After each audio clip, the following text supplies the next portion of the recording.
जैसा कि आप सबको मालूम होगा, पूरे भारत में एक बहुत जोरों खरों से चर्चा चल रही है समान नागरिक संहिता, एक देश एक कानून।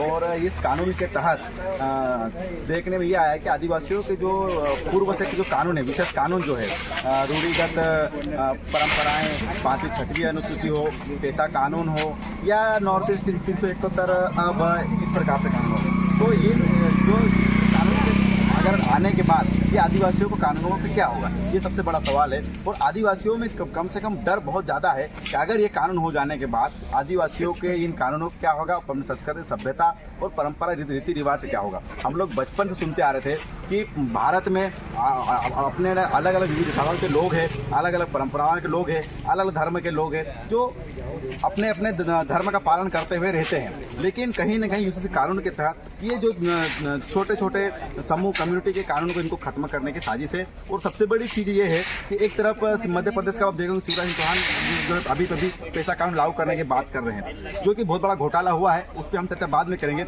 लेकिन यूसी अगर आ जाएगा तो ये कानून का क्या होगा, तो कहीं ना कहीं ये लोगों को गुमराह करने का कार्य किया जा रहा है। यूसी कानून का सीधा सा मतलब ये है कि एक देश एक कानून। और अगर कोई भाजपा का भी हो तो वो भी ध्यान सुन ले, एक देश एक कानून का मतलब होता है, अगर एक माँ के अगर 2 बेटे हैं तो एक बेटे को, जो बड़ा बेटा है उसको माँ ये चाहती है कि उसको कम थोड़ा दूध मिले और छोटे बेटे को ज्यादा दूध मिले, ताकि छोटा बेटा जल्दी बड़ा हो जाए। कानून बनाने के समय भी कुछ इसी तरीके से पवित्र भावना के साथ में कानून बनाया गया था कि एसटी एससी को, आदिवासियों को कुछ विशेष कानून दिया जाए, क्योंकि ये सर्वाइव नहीं कर पाएंगे, बड़े लोगों के साथ में शहरों में सर्वाइव नहीं कर पाएंगे। तो बंद करो, बंद करो, बंद करो, आदिवासियों पे काले कानून थोपना बंद करो, बंद करो, बंद करो। समान नागरिकता कानून नहीं चलेगा, नहीं चलेगा, नहीं चलेगा, कानून नहीं चलेगा, नहीं चलेगा, नहीं देशों पर काले कानून थोपना बंद करो, बंद करो, बंद करो। फांसी हो, फांसी हो, सीधी की घटना करने वाले को फांसी हो, फांसी हो, फांसी हो। शिवराज सरकार शर्म। पूरे भारत में समान नागरिक संहिता या फिर कहे यूनिफॉर्म सिविल कोड, तो नाम से आप सबको पता हो यूनिफॉर्म मतलब क्या होता है। यूनिफॉर्म जैसे आपने नाम सुना, स्कूल में यूनिफॉर्म जो होती थी, यार जितने बच्चे स्कूल में आ रहे हैं उतने सभी बच्चों की एक जैसी ड्रेस हो, एक जैसा उसका जूता हो, एक जैसा मतलब उसका शर्ट हो, एक जैसा मतलब सभी प्रकार का एक जैसा हो। लेकिन एक्चुअली क्या है, हमारा भारत देश, हम बचपन से पढ़ते आ रहे हैं, भारत देश हमारा अलग अलग धर्मों को मानने वाला, धर्म निरपेक्ष और अलग अलग संप्रदाय के लोग रहते हैं, एक साथ रहते हैं। वो लोग एक जैसे कैसे हो सकते हैं, उन लोगों पर एक जैसा कानून कैसे हो सकता है। एक व्यक्ति रहता है दिल्ली में, एक व्यक्ति रहता है पूरे जंगलों में जहाँ पर उसको शुद्ध पानी तक नसीब नहीं होता है, एक व्यक्ति दिल्ली में होता है, उसके ऊपर और एक जमीन जो जंगल में रहता है, उस व्यक्ति पर एक कानून कैसे लागू हो सकता है। तो ऐसी बहुत सारी यूनिफॉर्म सिविल कोड जो लागू करने या होने वाली ऐसी बहुत सारी चीज़ें हैं। तो मैं चाहूँगा कि बारी बारी हम सभी साथियों के विचार विमर्श करें, तो इस चीज़ से हमको एक मोटा मोटी मालूम पड़ेगा कि क्या हम कर सकते हैं। यूनिफॉर्म सिविल कोड में जितना समझा पाऊँ या जितना समझा पाता हूँ, या कोई मेरे साथ दादा है, दीदी है, कितना समझा पाते हैं वो आपको सब समझ में आए। निंगवाल जी है, मुजल दादा है, तब सभी बाहर से आए, वो भी समझाए। मतलब हम बारी बारी सबको, सब साथियों को यहाँ पर सुनेंगे कि यूनिफॉर्म सिविल कोड के लिए हमें क्यों एकजुट होना चाहिए, यूनिफॉर्म सिविल कोड क्या है, इससे क्या फायदे होंगे, क्या नुकसान होंगे। क्योंकि जितना ये आज वर्तमान में हम देखते हैं ना कि फायदा और नुकसान, एक सिक्के के 2 पहलू होता है। तो हमारे साथ फायदा मतलब वर्तमान में भाजपा और वर्तमान सरकार को देखे तो इनकी आईटी सेल इतनी मजबूत है कि ये चोरी को भी ये लोग इतनी बड़ी उपलब्धि बताते हैं कि चोरी करने पर भी हम लोगों से ताली पिटवा सकते हैं। जैसे आपने देखा होगा कि कोरोना में पूरे देश में लाशें बिछी जा रही थी, सब लोग मर रहे थे, उस समय में भी हम लोगों को तालियां और ठालियां पिटवा दिया था। तो ये लोग इस टाइप के लोग हैं, पूरे सेक्टरों को निजी कर दिया, पूरे निजीकरण भरपूर किया जाए सभी लोग विभागों को, तब भी हम लोगों के साथ चुप है और हम लोग ताली और थाली पीट रहे हैं। तो ये एक्चुअली क्या है, यूनिफॉर्म सिविल कोड का सेम ऐसा मामला है। हमको बताया जा रहा है कि नहीं यार यूनिफॉर्म सिविल कोड बहुत अच्छा है, लेकिन सरकार होश में आओ, होश में आओ, होश में आओ, सरकार होश में आओ, होश में आओ, होश में आओ, होश में रह के काम करो, होश में रह के काम करो। बोले भाई आदिवासियों पर काले कानून थोपना बंद करो, बंद करो, बंद करो। आदिवासियों पर काले कानून थोपना बंद करो। जैसा कि ज्ञात होगा, पूरे भारत में वर्तमान में बहुत जोरों से चल रही यूसीसी की यूनिफॉर्म सिविल कोड की, इसका आज हम ज्ञापन देने आए हैं सर्व आदिवासी समाज के साथ। सभी आदिवासी समाज यूसीसी का विरोध करता है, क्योंकि हमने बचपन से पढ़ता है भारत एक विविधता का देश है। यहाँ पर अलग अलग जाति धर्म के लोग रहते हैं, अपनी संस्कृति को मानने वाले लोग रहते हैं, लेकिन उन सभी लोगों को एक कानून एक देश बोलकर उन सभी को एक साथ में कैसे एक धागे में हो सकते हैं। तो सबसे बड़ी प्रॉब्लम ये है कि एक दिल्ली में रहने वाला, एक जंगल में रहने वाला समान कानून से आप उसको ट्रीट कैसे कर सकते हो, क्योंकि आदिवासी सदियों से जंगल में रहता है, अपने अधिकारों जंगल की रक्षा करता है।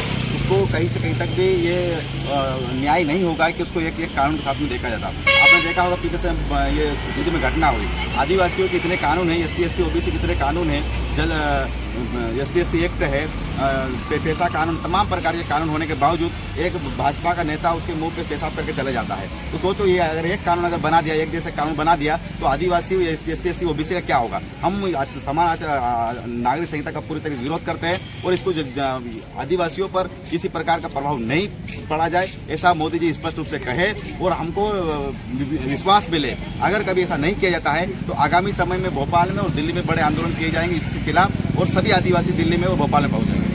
आगे पैसा का कानून बहुत महत्वपूर्ण भूमिका निभाता है और शासन जो इसको जो है प्रतिबद्ध है, इसको लागू करके जो इसको क्रियान्वयन देती है, तो इस पर भी समान नागरिकता का जो प्रभाव पड़ेगा क्या?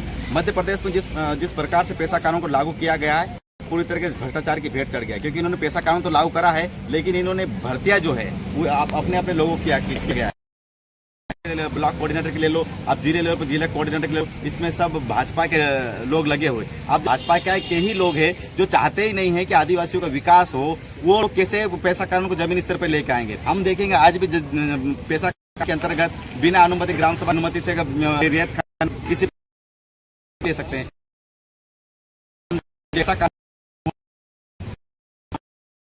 निकाल जा रही है।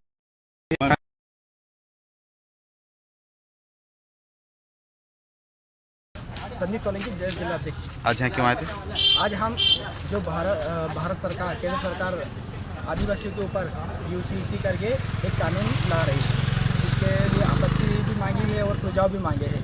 उसके संबंध में हम SC/ST संगठन और JS ने मिलकर ये ज्ञापन दिया और यहाँ पर उन्होंने बताया कि इस कानून से आने से आदिवासियों के और SC/ST के कानूनों पर क्या क्या घात पहुँचेगी, क्या क्या उनसे नुकसान होने वाले हैं आदिवासियों की, इसके लिए हमने ज्ञापन दिया। नाम है आपका? सीमा वास्कले, देश नारी शक्ति राष्ट्रीय प्रभारी। आज यहाँ क्यों आए हैं? आज हम आदिवासियों के लिए बहुत गंभीर मुद्दे को लेकर हम आए हैं। जो यूसीसी जो कोड है, जो सिविल कोड है, जो हमारे से ऊपर नया कानून थोपा जा रहा है, उसको लेकर पूरे देश भर में आज विरोध किया जा रहा है। तो बड़वानी जिले में आज कलेक्टर ऑफिस में युवाओं के द्वारा, सामाजिक संगठनों के द्वारा आज ज्ञापन देकर विरोध जताया जा रहा है कि जो हमारे आदिवासियों के जो हर धर्म के लोगों का अपना अपना लॉ है, कस्टमर लॉ है, लेकिन हम आदिवासियों का एक प्रकृति पूजक लोग हैं और हमारी सभ्यता और हमारे जो संविधान में राइट्स दिए हैं वो अपने अपने परंपराओं को लेकर है। हमारे जो संविधान में जो अनुच्छेद 13(3) वाला है, 244 वाले है, जो हमारी रूढ़ी प्रथा है, वो बल जो हमको प्राप्त हुआ है, उसके माध्यम से हमारे आदिवासियों के अधिकार है वो केंद्र सरकार कहीं न कहीं खत्म करने की साजिश को लेकर आज ये नया कानून ला रहे हैं, जिससे पूरे देश भर में आक्रोश पैदा है। हम चाहते हैं कि हमारी जो रूढ़ी प्रथा है, जो हमारी परंपरा, रीति रिवाज है, उसको रखना चाहते हैं, उसी से हम आदिवासी बचाना चाहते हैं और आगे भी